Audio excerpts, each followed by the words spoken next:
South Shore. Hambon lang siya. Ulan ito maghapon.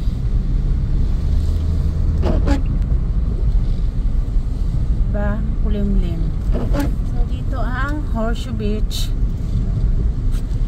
Pinaka popular na beach sa islands. Diyan sa baba. Yeah. Kaya walang katao-tao ngayon.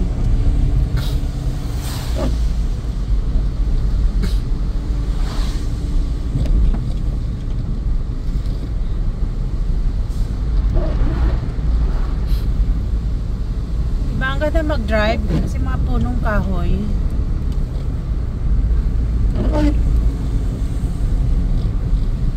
Baka Southampton Parish. Yan, dyan yung mga beaches dyan, nakahilira dyan sa baba.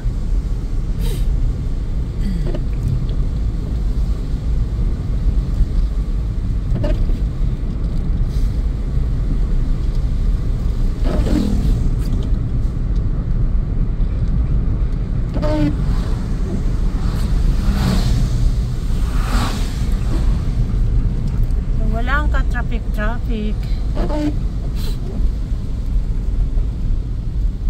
Time check is 10 o'clock in the morning.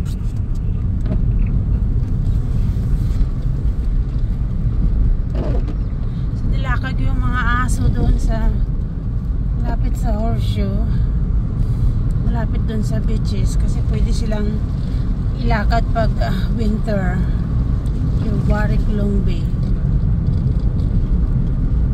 Allow yung mga aso pag winter sa beaches.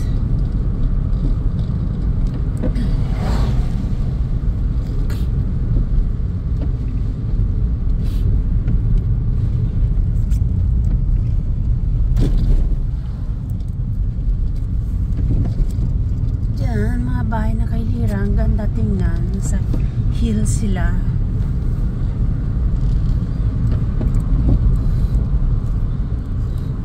Ka mabuboard dito pag marunong ka mag-drive. So maikot mo lang talaga yung island ng isang oras end to end kasi maliit lang siya. Kumbaga sa atin parang isang bayan lang o mas malaki pa yung bayan sa atin.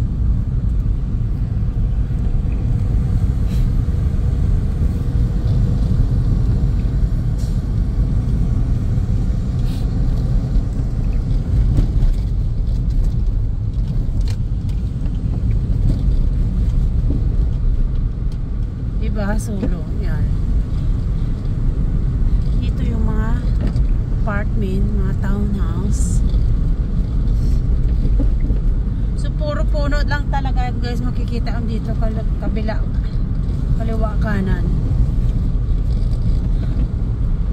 Ito ang pinakamaganda dito, preserve talaga nila yung mga puno, lalo na yung mga malalaki. So dito naman yung Ashwood Park. Diyan, ganda dyan mag-booking, mag-picnic.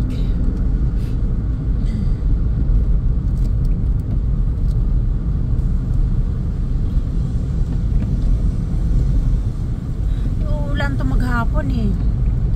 Na nakarang araw puro siya hangin, ang lamig.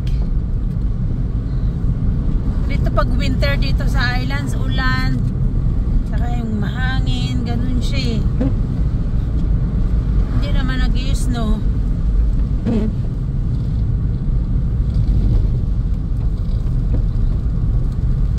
Diba yan oh, mga puro forest doon. Diyan yung Southland dyan eh, puro puno yung andyan eh. Sarap maglakad dyan pag summer kasi makulimlim siya, puro puno dyan. Yan, Southland.